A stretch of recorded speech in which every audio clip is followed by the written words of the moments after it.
फिर नेक्स्ट क्या टॉपिक है हमारा, energy in rolling motion, kinetic energy in rolling motion.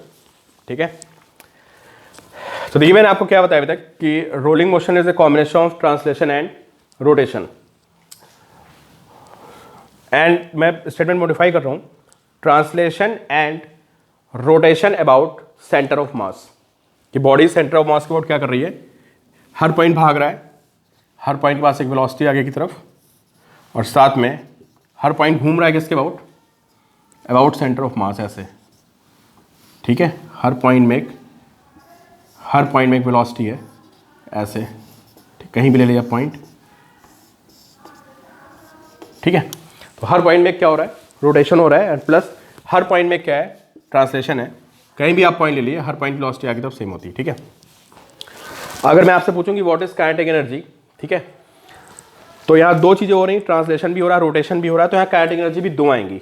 ठीक है, कौन कौन सी काइनेटिक एनर्जी आएगी, अगर आप टोटल काइनेटिक एनर्जी लिखेंगे तो यहाँ पे काइनेटिक एनर्जी ऑफ रोटेशन भी आएगी, प्लस यहाँ पे काइनेटिक एनर्जी ऑफ ट्रांसलेशन भी आएगी, और जो दोनों का वेक्टर्स हम बोल रहा हूँ मैं, सॉरी, एनर्जी स्केलर क्वांटिटी, उन दोनों का जो सम होगा वो आपको क्या देगा, that will B total kinetic energy of system.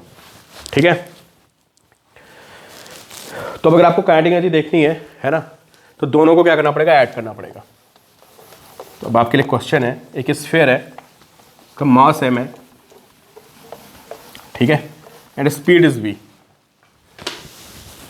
Mass is m, speed is v, as in pure rolling motion. ठीक है, sphere is in pure rolling motion, mass is m and speed is v, और ये pure rolling motion में है। ठीक है, आपको इसकी काइनेटिक एनर्जी बतानी है, फाइंड काइनेटिक एनर्जी स्फीयर की। ठीक है, तो चलो आंसर निकालो आप, मैं आंसर लिख देता हूँ, दिस विल बी 7/10 mv²। ठीक है, तो अपने आप फाइंड आउट करो, बाकी लोग देखें यहाँ पे।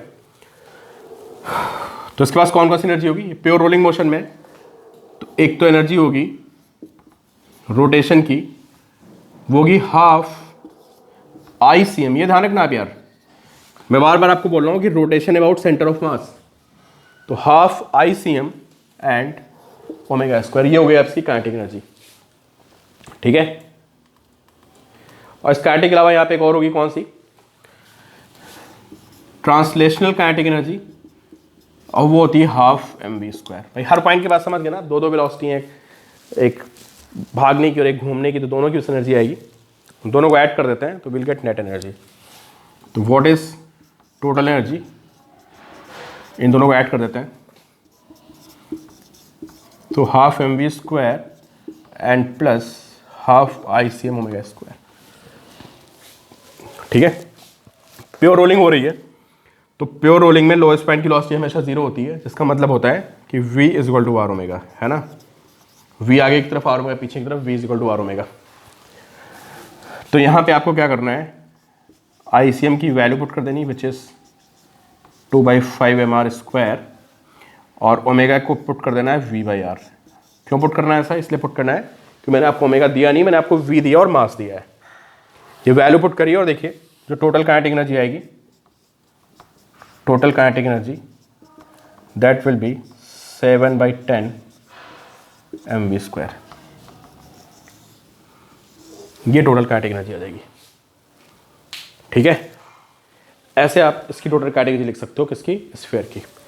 अब ये भी पूछा होगा रेशियो क्या होगा यार, उनका रेशियो क्या होगा काइनेटिक एनर्जी का। ठीक है, रेशियो भी निकाल सकते हो आप, इस तरह के क्वेश्चन बनते हैं। ठीक है, अब शॉर्टकट देखते हैं क्या है। शॉर्टकट ये हमारे पास ये है कि अगर कोई बॉडी ट्रांसलेशन में है और साथ में रोटेशन में भी है, तो हम क्या एज्यूम करते हैं कि बॉडी किस में, only in pure rotation about the lowest point, that is called contact point और पॉइंट ऑफ प्योर रोटेशन। इसके अबाउट सिर्फ बॉडी क्या कर रही, घूम रही है। तो हमने वेलोसिटी में देखा था, बॉडी इसके बाद घूम रही है, किसी भी पॉइंट की वेलोसिटी निकालनी होती थी तो हम क्या करते थे, उस पॉइंट को डायरेक्टली यहाँ से ज्वाइन करते थे और ऐसे करके उसकी वेलोसिटी निकाल देते थे x ω। ठीक है, तो अगर आपको यहाँ पे एनर्जी निकालनी तो वहाँ भी आपका ही कॉन्सेप्ट चलेगा।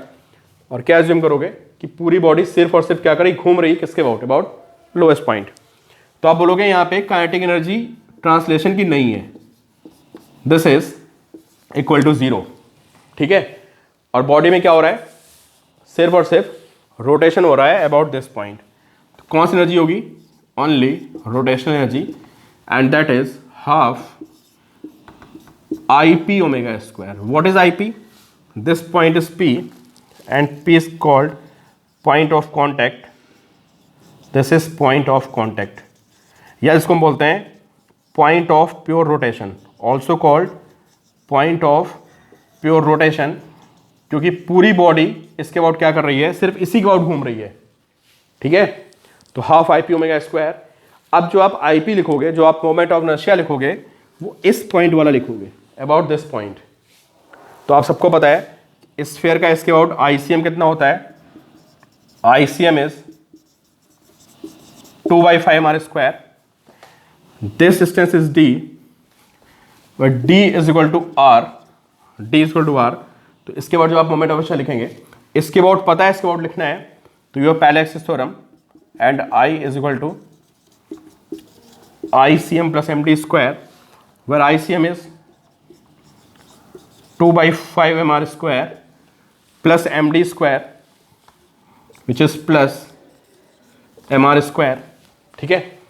और इनको जब सॉल्व करेंगे तो you will get 7/5 mr square. ये आ गया आपका moment of inertia about this point. तो बॉडी सिर्फ इसके अबाउट घूम रही है, तो आपको मोमेंट ऑफ इनर्शिया भी इसी के अबाउट लिखना है, ठीक है। तो अब बताइए इसके पास कितनी काइनेटिक एनर्जी होगी, हाफ IP ओमेगा स्क्वायर, और IP की हम लोग वैल्यू पुट कर देते हैं। What is IP? Here IP is 7/5 mr square into omega square, which is 7/10 mr square omega square, r square omega square को हम v लिख सकते हैं, तो we have 7/10 mv square। ये शॉर्टकट हो गया, ठीक है। कि प्योर रोलिंग में अगर आपको कहीं भी काइनेटिक एनर्जी लिखनी है तो आप क्या करिए, सिर्फ और सिर्फ लोएस्ट पॉइंट को क्या मान लेंगे आप, ओनली रोटेशन, और आप सीधे फॉर्मूला कर देंगे हाफ IP ओमेगा स्क्वायर।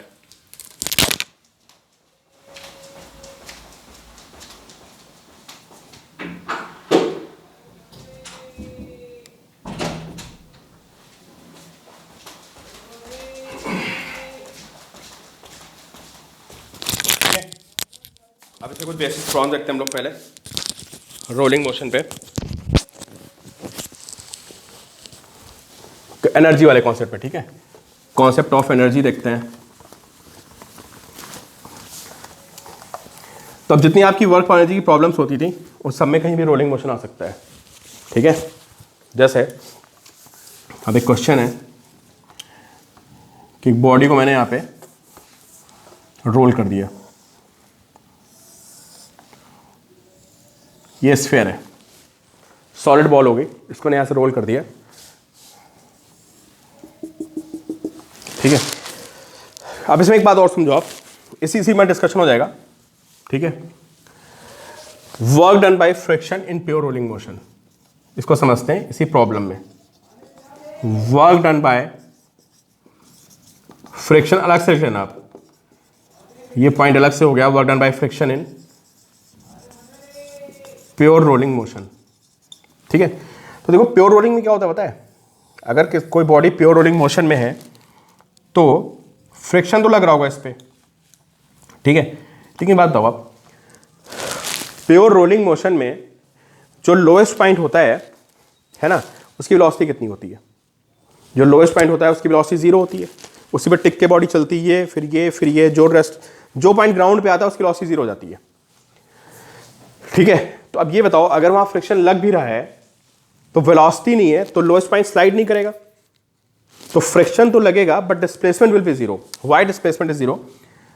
जो भी पॉइंट आएगा ग्राउंड पे उसकी वेलोसिटी 0 हो जाएगी, तो वेलोसिटी 0 होने का मतलब है कि उसका डिस्प्लेसमेंट भी क्या होगा, 0 होगा, पॉइंट चल नहीं रहा। तो फ्रिक्शन तो लग रहा है, friction is acting, but because displacement is 0, so work done by friction will be 0। अब इसको सोचो यार, नहीं आता तो मुझे पूछना आप डिस्कस करके, ठीक है। आप इमेजिन करो ना कि थोड़ा कि जो ऐसे रुकता है पॉइंट, क्या स्लाइड किया बताओ ग्राउंड पे आके? स्लाइड नहीं किया ना। जब आपकी बाइक नॉर्मली चली होती है, मैं उस टाइम की बात कर रहा हूँ, देयर इज नो स्लाइडिंग, ठीक है, स्लाइडिंग नहीं होती है। तो ये पॉइंट क्या हो गया आपका, रेस्ट पे है, फिर अगला पॉइंट आया वो रेस्ट पे, फिर अगला पॉइंट आया रेस्ट पे, तो जो आ रहा है वो रुकता जा रहा है। In this case work done by friction will be zero, ठीक है। लेकिन अगर आपकी बाइक स्लिप कर जाए, आपकी बाइक जा रही हो, आपने सडनली ब्रेक मार दिया, आपकी बाइक जा रही हो, सडनली आपने ब्रेक मार दिया, तो उस केस में क्या हो, जब ब्रेक मारोगे ना तो आपका लोएस्ट पॉइंट स्लाइड कर जाएगा आगे की तरफ, तो फ्रिक्शन का बर्डन आएगा। तो फॉरवर्ड स्लिपिंग में फ्रिक्शन का बर्डन होता है, इसको नोट कर लेना कि during case of forward slipping, बताया ना आपको फॉरवर्ड स्लिपिंग क्या होती है, ब्रेक मारते हो तो वी होता है, तो पहिया स्लिप मार जाता है, तो स्लिप मारेगा तो फ्रिक्शन का बर्डन आएगा। Also in backward slipping, backward slipping में क्या होता है, जब पहिए को घुमाते थे आप, ओमेगा दे देते हो बहुत ज़्यादा, तो उसमें ओमेगा बहुत सारा जाता है, तो ये पॉइंट पीछे ज़्यादा जाता है, आगे कम आता है, तो वहाँ भी स्लिपिंग होती है, उस केस में फ्रिक्शन का बर्डन होता है। तो in case of forward slipping and in case of backward slipping, work done by friction is not zero, but in case of pure rolling friction लगेगा लेकिन उसका वर्क डन जीरो होगा, as there is no sliding. Friction में sliding होनी चाहिए, जब तक sliding नहीं होती वर्क डन नहीं होता है। तो बड़ा इंपॉर्टेंट पॉइंट है कि प्योर रोलिंग में जो लोएस्ट पॉइंट होता है वो हमेशा रेस्ट पे रहता है, इसलिए उसका डिस्प्लेसमेंट हमेशा जीरो होता है, तो फ्रिक्शन लगता रहता है but not able to do work, ठीक है। तो बहुत इंपॉर्टेंट पॉइंट है कि work done by friction in pure rolling is always zero, लिख लेना आप इसको, ठीक है। अब ये स्फीयर रोल करता हुआ आ रहा है, फ्रिक्शन इज सफिशिएंट, देखिए लिखा है, अगर फ्रिक्शन नहीं होगा तो रोल ही नहीं करेगी बॉडी, अगर फ्रिक्शन नहीं हुआ तो क्या होगा बताओ। अच्छा दोनों केस देख लेते हैं पहले, ठीक है। अभी लिखा है फ्रिक्शन बहुत सारा है, ठीक है, फ्रिक्शन इज सफिशिएंट, तो मैंने पूछा है दिस हाइट इज एच, तो मेरा क्वेश्चन है जब ये बॉल नीचे आएगी तो what will be its velocity v, ठीक है। तो चलो देखते हैं भाई, इसकी वेलोसिटी मुझे निकालनी है, किसकी वेलोसिटी कितनी होगी, कैसे निकालेंगे, कितना लॉस होगा तो इसमें फोर्स कौन कौन से हैं, इसमें लॉस mgh का होगा, फ्रिक्शन का बर्डन कितना होगा पहले बताओ। तो फ्रिक्शन है भी यहां, फ्रिक्शन कितना लग रहा होगा, फ्रिक्शन पीछे लग रहा होगा इसमें इन बैकवर्ड एक्शन, ठीक है, लेकिन फ्रिक्शन का वर्क डन जीरो होगा इस केस में, work done by friction is zero, as मैंने बोल दिया ना प्योर रोलिंग करता हुआ लुढ़कता हुआ रहा प्रॉपर, तो इसलिए जब भी प्योर रोलिंग होगी लोएस्ट पॉइंट की वेलोसिटी जीरो होगी, डिस्प्लेसमेंट जीरो होगा, तो work done by friction is zero, ठीक है, work done by friction is zero.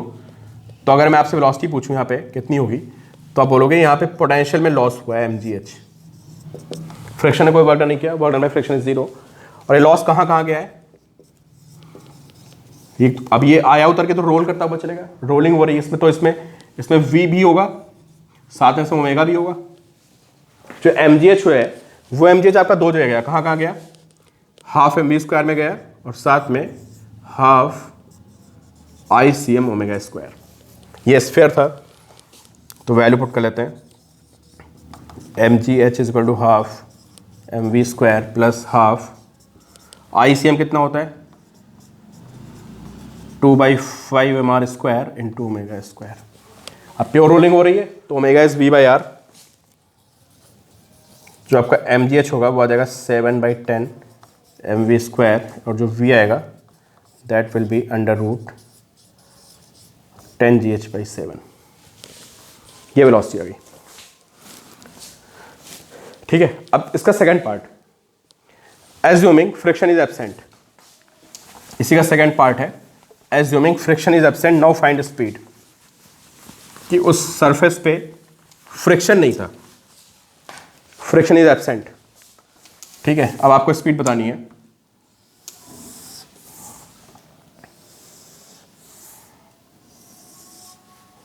ठीक है, friction is absent, this height is h, तो अगर फ्रिक्शन एब्सेंट होगा तो पता है, तो इसमें फ्रिक्शन एब्सेंट होने के केस में रोलिंग नहीं हो पाएगी। यार एक बात बताओ, किसी बॉडी में ओमेगा कब आता है, ओमेगा तब आएगा जब वहां पे अल्फा हो, क्यों यार, किसी बॉडी, कोई बॉडी अगर इनिशियली रेस्ट पे है और उसमें ओमेगा आ गया तो ओमेगा तभी आएगा जब अल्फा प्रेजेंट हो, और अल्फा कब आएगा जब वहां पे टॉर्क प्रेजेंट हो, समझे। तो अब क्या होगा बताओ, नॉर्मल डायरेक्शन कहां से जाएगी, नॉर्मल डायरेक्शन इसके सेंटर से जाएगी बिल्कुल। तो नॉर्मल का टॉर्क कितना हो गया, जीरो। जब कोई फोर्स सेंटर से पास करता है तो उसका टॉर्क जीरो होता है, ठीक है। और जो mg है वो भी सेंटर से पास कर रहा है, तो उसको घुमाएगा कौन, कोई घुमाने वाला ही नहीं है। सेंटर से, समझे, नॉर्मल एक्शन भी सेंटर से पास कर गया, mg भी सेंटर से पास कर गया, तो दोनों का टॉर्क जीरो होगा, तो घुमाएगा कौन, कोई घुमाने वाला नहीं बचा। अब फ्रिक्शन है नहीं यहाँ पे। अगर फ्रिक्शन होता तो फिर क्या होता बताओ, अगर फ्रिक्शन होता तो उस पर फ्रिक्शन पीछे लगता है ऐसे, और फिर फ्रिक्शन इसको क्या करता है बताओ, देखो फ्रिक्शन टॉर्क आ जाता है, फ्रिक्शन इनटू आर, तो फ्रिक्शन को घुमाता है ऐसे, टॉर्क देता है ऐसे, ऐसे लगता है फ्रिक्शन पीछे की तरफ, ये बॉल है, ऐसे फ्रिक्शन लगता तो फ्रिक्शन को टॉर्क दे देता और फिर ये घूमना शुरू कर देता है। अभी फ्रिक्शन नहीं है, it means torque is zero, ठीक है। तो क्या होगा बताओ, ये घूमेगी बॉडी, अब ये सीधे बिल्कुल ऐसे उतरेगी बिना घूमे भी, सिर्फ स्लाइडिंग मारते हुए आएगी, फ्रिक्शन इज एब्सेंट। तो अगर फ्रिक्शन एब्सेंट, तो फ्रिक्शन के एब्सेंट होने से टॉर्क जीरो, mg का टॉर्क तो आना नहीं है, कोई सेंटर से पास कर रहा है, नॉर्मल एक्शन भी सेंटर से पास कर गया, फ्रिक्शन भी जीरो है, तो टॉर्क ओवरऑल जीरो, तो अल्फा जीरो, तो ओमेगा ना तो बढ़ेगा ना कम होगा, खत्म, तो इज नो ओमेगा। तो पूरी बॉडी क्या होगी पता है, ये बिल्कुल ऐसा स्लाइड करती हुई आ जाएगी ऐसे, और जब उतरेगी तो इसमें सिर्फ वेलोसिटी होगी and omega is zero, no omega. इस बार आपका mgh कहाँ जाएगा, जो इस बार आपका mgh जाएगा वो सिर्फ और सिर्फ हाफ mv स्क्वायर में जाएगा। तो इस बार v कितना होगा, इस बार आपका v हो जाएगा √2gh। समझ गया ना। पिछले क्वेश्चन इसमें डिफरेंस क्या है, पिछले में फ्रिक्शन था, तो फ्रिक्शन ने क्या कर दिया, इस बॉडी को नीचे लाते लाते ओमेगा दे दिया, टॉर्क लगाया, ऐसे फ्रिक्शन लगेगा पीछे, ये डिस्टेंस आर है, इसका टॉर्क आएगा ऐसे, ये टॉर्क आएगा तो उसमें अल्फा आएगा, अल्फा से ओमेगा आएगा, तो उसने उसको ओमेगा दे दिया, इसलिए उसमें काइनेटिक एनर्जी भी आ गई, रोटेशनल काइनेटिक एनर्जी भी आ गई, ठीक है। तो हमारी mgh दोनों जगह गई, और फ्रिक्शन का वर्क डन जीरो रहा, उसने एनर्जी को लॉस नहीं कराया क्योंकि लोवेस्ट पॉइंट की वेलोसिटी क्या थी, जीरो थी, और स्लाइडिंग हो रही तो सीधे ये mgh किस में जाएगा, हाफ mv स्क्वायर में,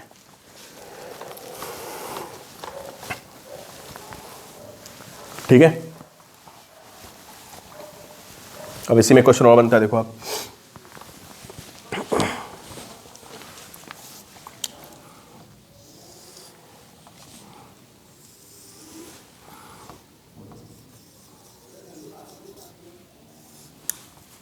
स्प्रिंग लगी है, ठीक है, और यहां पे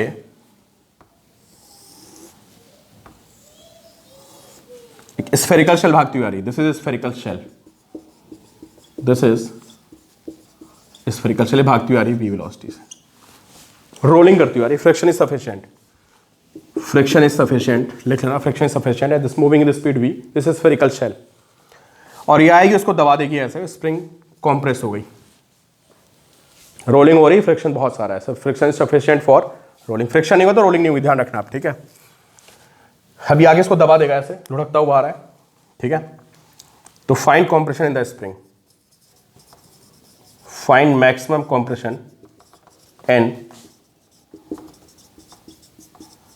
स्प्रिंग, ठीक है। तो जब स्प्रिंग आके दबेगी तो बताओ कौन सी एनर्जी कहां जाएगी। अब इस स्फीयर के पास दो एनर्जी है, कौन कौन सी है, हाफ mv स्क्वायर भी है, प्लस इसके पास हाफ आई ओमेगा स्क्वायर भी है, और जब रुकेगा ना तो दोनों, अब रोलिंग में दोनों एनर्जी है यार, और दोनों एनर्जी कहाँ जाएंगी, ये जाके इसको स्प्रिंग को कॉम्प्रेस कर देंगे हाफ के एक्स स्क्वायर, तो सारी स्प्रिंग में कन्वर्ट हो जाएगी। तो what about I, spherical shell है तो आपको पता है इसका आई कितना होता है, आई इज 2/3 आर स्क्वायर, ये आई की वैल्यू हो गई, और ओमेगा कितना होता है, ओमेगा होता है v/r, प्योर रोलिंग में v is equal to r omega. तो देखना है, मैंने आपको v दिया था, इसलिए आपको ओमेगा को v से रिप्लेस करोगे, i की यहाँ वैल्यू पुट करोगे, i की वैल्यू पुट करोगे तो आपको x मिल जाएगा, ठीक है। अगर ये ब्लॉक होता सीधा स्लाइड करता हुआ आता, तो अगर यहाँ पे रोलिंग नहीं होती तो फिर क्या होता, फिर सिर्फ हाफ mv स्क्वायर ही हाफ के एक्स स्क्वायर में जाता। रोलिंग में दोनों चाहेंगे, work done by friction is zero, समझ रहे हो आप, कि प्योर रोलिंग में वही मैं बार बार आपको बोल रहा हूँ कि velocity of lowest point is zero, तो फ्रिक्शन का बर्डन जीरो होगा, ठीक है, तो वहां पे स्लाइडिंग नहीं होगी, ठीक है। अब एक और देखते हैं question, is very very important problem, ठीक है।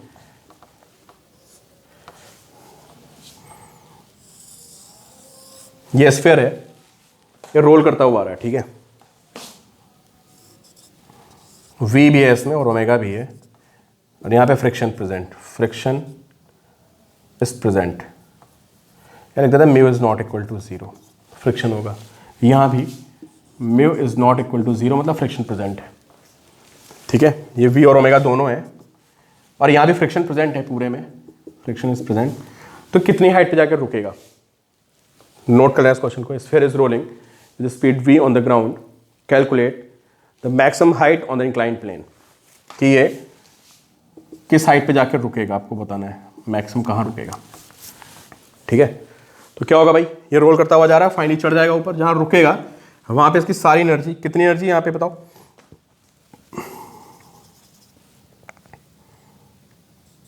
कितनी एनर्जी है। अब वो कॉन्सेप्ट ला सकता हूँ मैं कि ये सिर्फ इसका घूम रहा है, तो दो एनर्जी बताया, मैं सीधे बोल दूंगा कि इसके पास half I P omega square है। क्यों, अभी तो बताया आपको कॉन्सेप्ट कि प्योर रोलिंग में बॉडी इसके बॉडी सिर्फ घूम रही होती है, तो half I P omega square, दोनों का सम निकाल दो, बात वही है। तो उसके पास कितनी एनर्जी है, energy is half I P omega square. और जब ये रुकेगा तो इस साइड एनर्जी किस में जाएगी, ये जाएगी एम जी एच में। और स्फीयर है तो स्फीयर का आई पी कितना होता है, इस पॉइंट के अबाउट स्फीयर का जो मोमेंट ऑफ इनर्शिया होता है, स्फीयर का इस पॉइंट के अबाउट होता है I C M is 2/5 R square. इसके आउट निकालोगे तो I is equal to I C M plus M D square, this is 2/5 R square plus M R square and which is 7/5 R square. तो this is 7/5 M R square into omega square is M G H. R square omega square को हम कह सकते हैं we square लिख सकते हैं। ठीक है, तो 7/10 m v square is M G h. तो यहाँ से जो एच आएगा that is 10 v square by 7 g, ये एच की वैल्यू आ जाएगी। Sorry 7 v square by 10 g, मैं उल्टा लिख गया।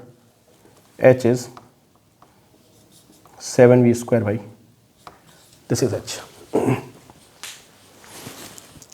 ठीक है, अब सपोज करो यहाँ पे प्योर रोलिंग, ये फ्रिक्शन होता है, यहाँ पे फ्रिक्शन एब्सेंट नहीं था, फ्रिक्शन इज प्रेजेंट, और सॉरी अभी फ्रिक्शन एब्सेंट, फ्रिक्शन प्रेजेंट था। Now assume that this surface is smooth, जहाँ पे स्टार्ट इतने में फ्रिक्शन है, यहाँ पे फ्रिक्शन है, and this surface is smooth. अब क्या होता, फिर आपको फाइंड करनी maximum height. Find maximum height on inclined plane,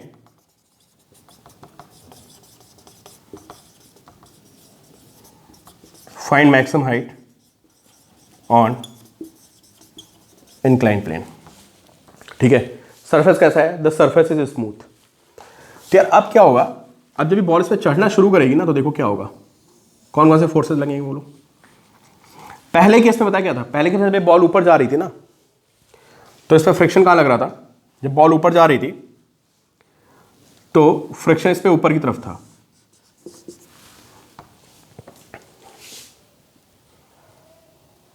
ठीक है, अभी फ्रिक्शन नहीं है इसमें, देखो फ्रिक्शन जीरो हो गया, स्मूथ है, तो एक तो एम जी लगेगा सेंटर से, एक नॉर्मल एक्शन लगेगा। इन दोनों टॉर्क कितना होगा बताओ, इन दोनों टॉर्क तो जीरो हो गया, इन दोनों का टॉर्क जीरो हो गया। तो इन दोनों का टॉर्क जीरो हो गया और फ्रिक्शन है नहीं यहाँ पे, तो बताओ अगर टॉर्क जीरो है तो क्या अल्फा आएगा, अल्फा भी नहीं आएगा, अल्फा जीरो, तो क्या ओमेगा चेंज होगा, ओमेगा कांस्टेंट हो जाएगा। तो पता क्या होगा, अब जब बॉडी पर चढ़ेगी ना, तो इसके ओमेगा पे कोई फर्क नहीं पड़ेगा, इसका ओमेगा चेंज ही नहीं होगा, कोई टॉर्क ही नहीं है, तो ये ऊपर चढ़ रही होगी, उसका ओमेगा सेम रहेगा। और जब जिस पॉइंट पर रुकेगी ना, जिस पॉइंट पर रुकेगी वहां पे इसके पास ओमेगा होगा और वी जीरो हो जाएगा। जहां पे रुकेगी उस पर ओमेगा जीरो होगा, लेकिन वी रहेगा इसके पास। उल्टा बोल दिया यार मैं, ये जब रुकेगा तो v विल बी जीरो, और जितना ओमेगा यहां पे था वही ओमेगा यहां भी रहेगा, ओमेगा पे फर्क नहीं पड़ने वाला, क्योंकि ये टॉर्क आया नहीं तो अल्फा नहीं आएगा, तो ओमेगा चेंज नहीं करने का। तो इस बार कौन सी एनर्जी किस में कन्वर्ट हुई बताओ, जो हाइट गेन हुई है उसमें सिर्फ काइनेटिक एनर्जी का लॉस हुआ है, हाफ एम वी स्क्वायर का लॉस हुआ है, हाफ आई ओमेगा स्क्वायर का लॉस नहीं हुआ है, क्योंकि आपको ओमेगा चेंज नहीं हो रहा है because of absence of torque. तो हाफ एम वी स्क्वायर कहाँ जाएगा, एम जी एच में जाएगा, और जो एच आएगा आपका that will be v square by 2 g, समझे? जो h की वैल्यू हो जाएगी दैट विल बी v²/2g, क्योंकि यहाँ पे आपका ओमेगा चेंज नहीं हो रहा है। तो ये पॉइंट आप ध्यान रखिएगा, इंपॉर्टेंट पॉइंट है।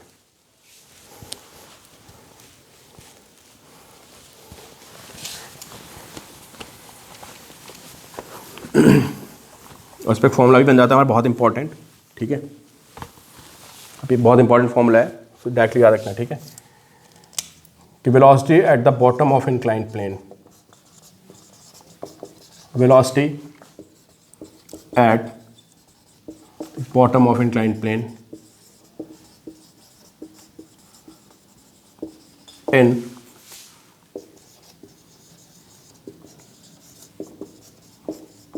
रोलिंग मोशन, ठीक है। वो डायरेक्टली यूज करेंगे। थीटा हो गया, दिस हाइट इज h, और एक बॉडी यहां से ऐसे रोल करती है। फ्रिक्शन इज प्रेजेंट, तो फ्रिक्शन प्रेजेंट है तो फ्रिक्शन पीछे लगेगा। नॉर्मल एक्शन ऐसे लगेगी, mg ऐसे लगेगा। नॉर्मल एक्शन जी का टॉक्स हो जाएगा, फ्रिक्शन प्रेजेंट है तो उसको घुमाता रहेगा, ठीक है। But work done by friction will be zero, work done by friction will be zero. और फाइनली यहाँ पे आ गया और ऐसे भागता हुआ जा रहा है, तो ओमेगा भी होगा और साथ में इसके पास वी भी होगा, दोनों होंगे। तो डायरेक्ट फॉर्म, बहुत ज़्यादा क्वेश्चन पूछा जाता है, तो फॉर्म आपको डायरेक्टली याद होना चाहिए। कितना लॉस होगा इसमें बताओ? mgh का लॉस होगा, वो कहाँ कहाँ जाएगा? हो जाएगा हाफ mv² में जाएगा, और plus half ICM omega square में भी जाएगा, दोनों में जाएगा ना, रोलिंग हो रही है। और work done by friction is zero, तो mgh is half mv² plus half ICM, और ओमेगा की जगह v²/r², ठीक है। तो m से m कैंसिल होगा पूरे में, ठीक है।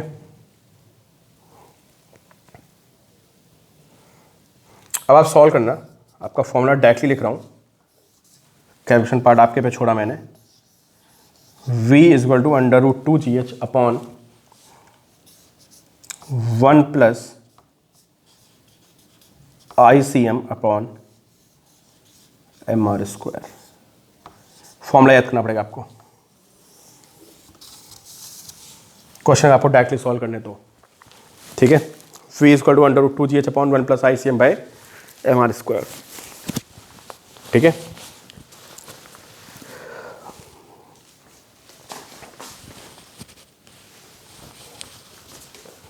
तो ये हमारी हो गई kinetic energy in rolling motion, ये इस पे बेस्ड बेसिक क्वेश्चंस हो गए, ठीक है। तो रोलिंग मोशन में सीधी सी बात ये है कि दो एनर्जी होती हैं, है ना, और जो हमारा वर्क डन होता है वो क्या होता है? Work done by friction is zero, ठीक है। नेक्स्ट हमारा बचा है एंगुलर मोमेंटम, उसको देखते हैं अगले उसमें।